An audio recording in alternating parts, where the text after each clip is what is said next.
Topic है भाई motion of charge particle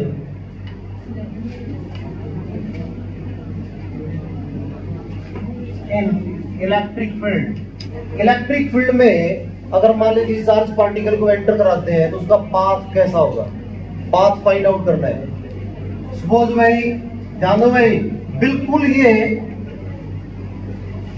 question number 14 या 15 है चैप्टर 1 का एक्सरसाइज का, उसके अंदर सेम डेरिवेशन है। एडिशनल एक्सरसाइज का लास्ट न्यूमेरिकल है और सेकंड लास्ट न्यूमेरिकल है चैप्टर 1 का, इसी चीज के ऊपर है, बिल्कुल डिटो सेम, कोई चेंज नहीं करना। इलेक्ट्रिक फील्ड में मैंने चार्ज पार्टिकल को एंटर कराया। सपोज यहां मेरे पास में पॉजिटिव चार्ज पार्टिकल एंटर कराया प्रोटॉन में, ठीक है, तो उसका पाथ देखना में कैसा बनेगा भाई। सपोज ये मेरे पास है भाई पी पॉइंट, यहां पहुंचा रहा था इसको भाई,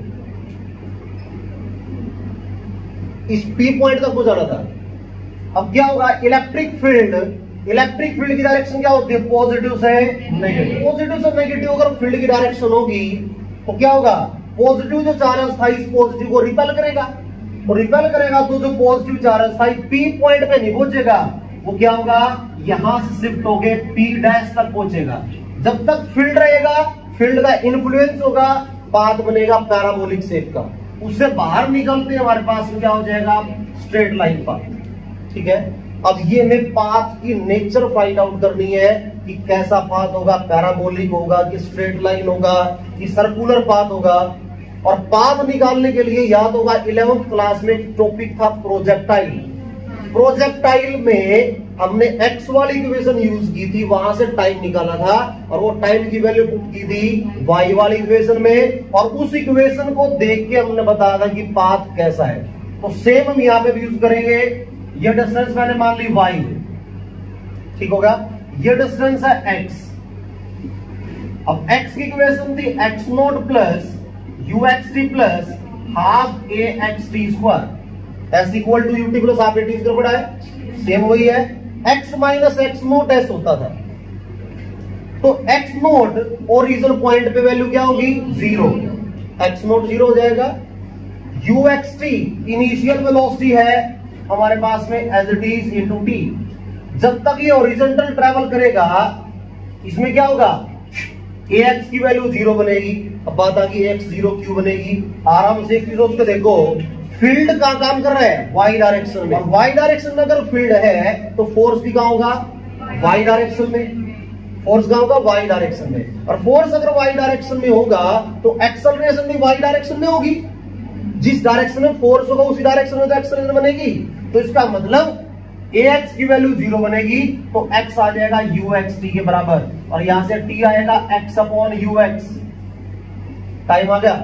अब जो टाइम आया है इस टाइम की वैल्यू पुट करेंगे y इक्वेशन में, y equal to y naught plus u y t plus half a y t square. Y naught original point पे 0, u y initial velocity in y direction. मैं जब इसको enter x direction में करा रहा हूं तो वाई डायरेक्शन की वैल्यू क्या होगी, इनिशियल 0, यू वाई 0 बन जाएगा।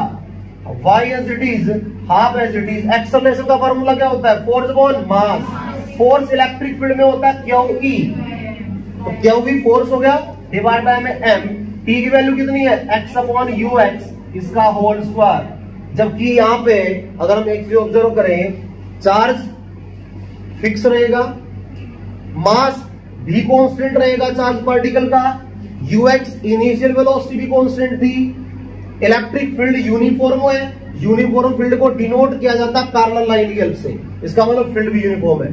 तो बाकी सारे के सारे फैक्टर कांस्टेंट है एक्स स्क्वायर को छोड़ के, तो हमारे पास पाथ आ जाएगा y is equal to k into x square, and this equation is of parabola, so we can say path will be parabola। ठीक होगा, this equation is of parabola, so path will be parabolic। Next point है भाई, motion of charge particle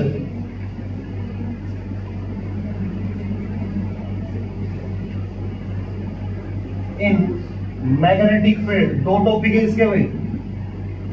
एक बार वो है case जब magnetic field में चार्ज पार्टिकल को एंटर कराएंगे but perpendicular to direction of field. और सेकंड केस है जब चार्ज पार्टिकल को एंटर कराएंगे किसी थीटा एंगल के ऊपर। तो दो केसेस है यहाँ पे। फर्स्ट केस हम कर रहे हैं if charge particle is entered in field at 90 degree, 90 degree angle पे एंटर कराया हमने भाई। पाथ कैसा होगा भाई? ये इनवर्ड फील्ड है भाई, और इनवर्ड फील्ड में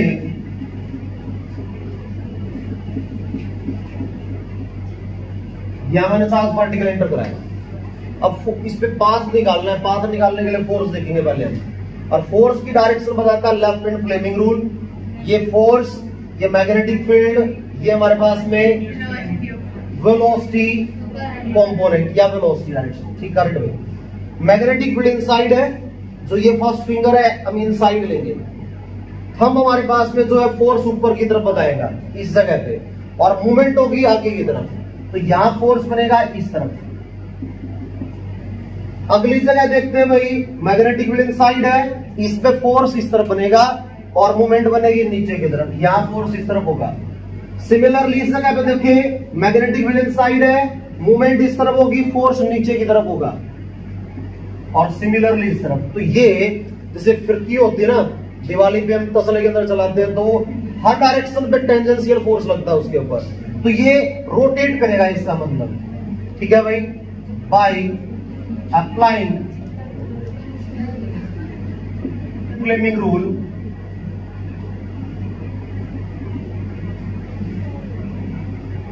we came to know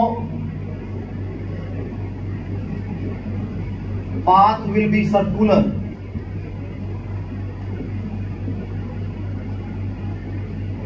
देखो अब क्या होगा भाई, अगर मान लिया सर्कुलर पाथ है तो इसका मतलब रोटेट कर रहा है चार्ज पार्टिकल, ये पक्का है। और चार्ज पार्टिकल अगर रोटेट कर रहा है तो एक और चीज पक्का है, जब भी कोई चीज रोटेट करती है तो सेंट्रीपिटल फोर्स बनता है। और सेंट्रीपिटल फोर्स का फार्मूला है mv स्क्वायर अपॉन में r, इक्वेशन नंबर 1। ऑल्सो, और कभी भी सेंट्रीपिटल फोर्स अपने आप से नहीं बनता, याद रखना। इसका मतलब यहां कोई एक और फोर्स काम कर रहा होगा और उस फोर्स की वैल्यू सेंट्रीपिटल फोर्स के बराबर आएगी, तब वो रोटेट करना शुरू करेगा। इसका मतलब यहां एक फोर्स और है जिसका नाम है मैग्नेटिक फील्ड का force, QVB sine of theta. और मैग्नेटिक फील्ड से परपेंडिकुलर एंटर कराया है बिकॉज फील्ड हमारे पास इनसाइड है और मूव करेगा, ये इस प्लेन के अंदर मूव करेगा। तो यहां बनेगा साइन 90 डिग्री और साइन 90 बन जाएगा 1, equation number 2। From equation 1 and 2, 1 और 2 को दोनों को कंपेयर क्यों कराया? उसका रीजन ये है, जब ये मैग्नेटिक फील्ड का फोर्स इसके बराबर आएगा तभी रोटेट करेगा, अदरवाइज रोटेट करेगा ही नहीं। तो इसका मतलब ये दोनों बराबर होंगे अगर पाथ चार्ज पार्टिकल का मैग्नेटिक फील्ड में सर्कुलर है तो। इसका मतलब हम क्या करेंगे, mv स्क्वायर बाय में r को बराबर रखेंगे QVB के। यहाँ एक v से v कैंसल आउट हो जाएगा और r की वैल्यू आ जाएगी mv डिवाइड बाय में QB के बराबर। और इसका मतलब चार्ज पार्टिकल की रेडियस की वैल्यू में मिल गई भाई mv अपॉन QB। अगर रेडियस की वैल्यू हमारे पास में r है mv अपॉन में QB, और मैं निकालना चाहता हूं टाइम पीरियड, मैं निकालना चाहता हूं टाइम पीरियड। तो टाइम पीरियड का फार्मूला होता है डिस्टेंस अपॉन स्पीड। तो डिस्टेंस पूरे चक्कर में बनेगी 2πr अपॉन v कर देंगे, टाइम पीरियड आ जाएगा 2π एज इट इज। r की वैल्यू हम निकाल चुके हैं mv अपॉन में QB, नीचे v है, v से v कैंसिल, तो 2πm अपॉन में QB, this is the formula for time period. Again if we inverse of time period then it will become frequency, और वैल्यू आएगी QB अपॉन में 2πm, और इस फ्रीक्वेंसी को नाम दिया जाता है साइक्लोट्रॉन फ्रीक्वेंसी।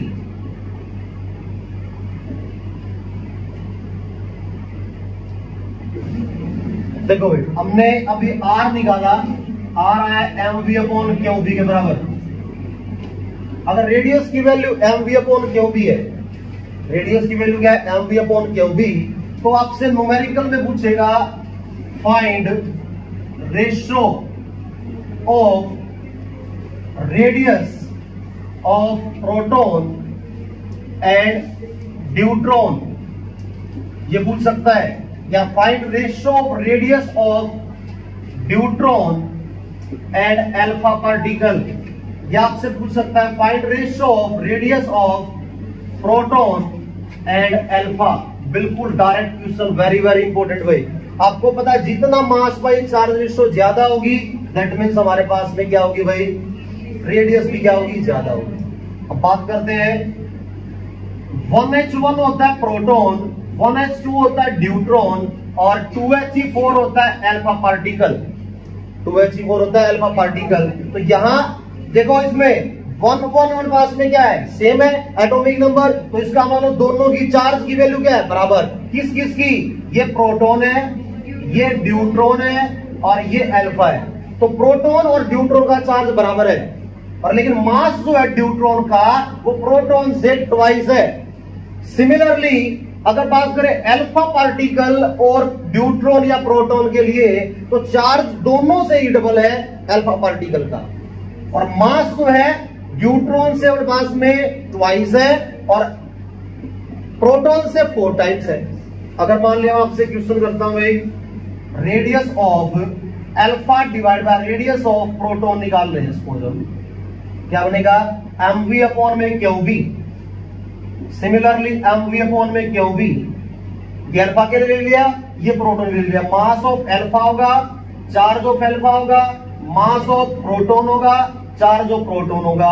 अब यह मास आपको पता है, अल्फा का मास होता है प्रोटॉन के मास से 4 गुना, तो इसमें हम लिख सकते हैं 4 गुना में mp into v divide by charge हमारे पास में ट्वाइस होता है 2 ऑफ क्यूपी और इंटू बी डिवाइड बाय, उल्टा हो जाएगा, यह आ जाएगा charge of proton into b divide by mass of proton into velocity. अब mp से mp कैंसिल, b से b कैंसिल, v से v कैंसिल, qp से qp कैंसिल, तो हमारे पास वैल्यू आएगी 2:1। तो इसका मतलब radius of alpha particle will be twice that of proton, और जितना रेडियस ज्यादा होगी that means time period of rotation भी ज्यादा होगा, और जितना टाइम पीरियड ज्यादा होगा फ्रीक्वेंसी उसका क्या हो जाएगी, उल्टा हो जाएगी, मतलब कम हो जाएगी।